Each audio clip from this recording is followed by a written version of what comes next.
اللہ کے گھر میں کیسے بغیر اجازت جائے گا؟ ارے وہ رب کی مہربانی ہے کہ اس کو دن میں 5 بار اپنا مہمان بنا رہا۔ تم اپنے رب سے کہو مولا میرے گناہ معاف کر، مجھے بھی مہمان بنا، مجھے بھی روزانہ تیرے گھر میں آنا ہے، مالک میرے گناہ معاف کر اور مجھے ایسا بنا دے کہ روز تیرے آگے سجدہ کروں۔ ہم کب تک یہ دنیا کے معاملات میں بھاگتے رہیں گے؟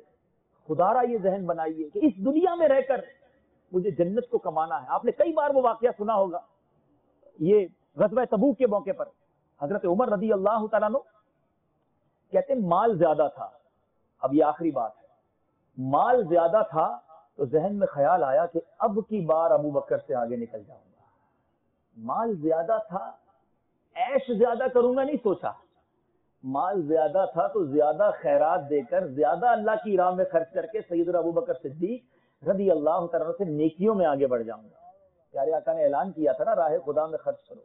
حضرت عمر کافی سارا مال لے کر حاضر ہوئے۔ نبی پاک نے پوچھا اے عمر کیا لائے؟ کہتے یا رسول اللہ اپنے گھر کا آدھا سامان لے آیا ہوں۔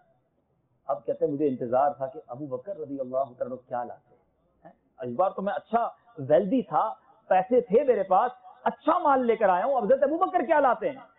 اچھا اپیرنٹلی یعنی ظاہری طور پر حضرت ابو بکر صدیق جب سامان لائے نا تھوڑا تھا، حضرت عمر سے کوانٹٹی میں تھوڑا تھا، پیارے آقا کی بارگاہ میں پیش کر دیا صلی اللہ تعالی علیہ وسلم۔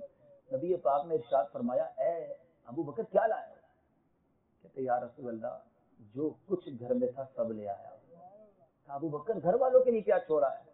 کہتے یا رسول اللہ اللہ اور اس کا رسول چھوڑا ہے، کچھ نہیں چھوڑا۔ یعنی یہ بھی تو ایک کمپٹیشن تھا نا، ہم کب تک دنیا کے کمپٹیشن میں مر جائیں گے؟ اے میرے میٹھے اسلامی بھائیوں، خدا را اپنے دل کو ان معاملات سے صاف کیجیے، بدگمانی حسد کو اپنے دل میں نہ آنے دیجیے، اور اپنے دل میں اگر خیالات لانے ہیں تو مدینے والے آقا کے خیالات لائیے نا، اللہ کے خوف کو جگہ دیجیے، اپنی عبادتوں کی بہتری کی طرف توجہ دیجیے، ورنہ دنیا سے میں نے بھی جانا ہے اور آپ نے بھی جانا ہے۔ آئے دن آپ کے اور میرے سامنے جنازے اٹھتے ہیں، کبھی کسی کے جنازے میں آپ شرکت کرتے ہیں، کبھی میں شرکت کرتا ہوں۔ کبھی جنازے میں جا کر یہ سوچا کہ آج کسی کا جنازہ ہے کل میرا ہوگا؟ جو جنازے میں آپ گئے تھے نا تھوڑے دنوں پہلے، جی ہاں جو آپ گئے تھے مدنی چینل کے ناظرین، آپ بھی تھوڑے دنوں پہلے کسی جنازے میں گئے تھے، وہ جنازے میں جس میں آپ گئے تھے کچھ لمحوں پہلے اسے پتا نہیں تھا مجھے مرنا ہے، ود ان اے سیکنڈ بندہ چلا جاتا ہے۔ ایسے ہی میں اور آپ چلے جائیں گے۔ کتنی پلاننگ ہے ہماری، پہلے وہ پلاٹ لوں گا، پہلے وہ بلڈنگ بناؤں گا، پھر وہ کام کروں گا، پھر وہ ٹارگٹ اچیو کروں گا، 10 سال میں میں نے یہاں تک پہنچنا ہے، لیکن جینا ہے 10 سال تک۔ آگاہ اپنی موت سے کوئی بشر نہیں، سامان 100 برس کا ہے، پل کی خبر نہیں۔ اس اجتماع کو، اس ملاقات کو، اس محفل کو اپنی زندگی کا ٹرننگ پوائنٹ بنائیے کہ بس میں نے بہت کر لی اللہ کی نافرمانی، اب نہیں کروں گا۔ آج ایک نیت کر کے جائیے کہ آج کے بعد ہماری کوئی نماز قضا نہیں ہوگی۔ ایسے نہیں، ایسے نعرہ لگاؤ کہ شیطان یہاں سے بھاگ جائے، آج کے بعد ہماری کوئی نماز قضا نہیں ہوگی۔ اللہ تعالی ہم سب کو عمل کرنے کی توفیق عطا فرمائے۔ میرے اعمال کا بدلہ تو جہنم ہی تھا، میں تو جاتا مجھے سرکار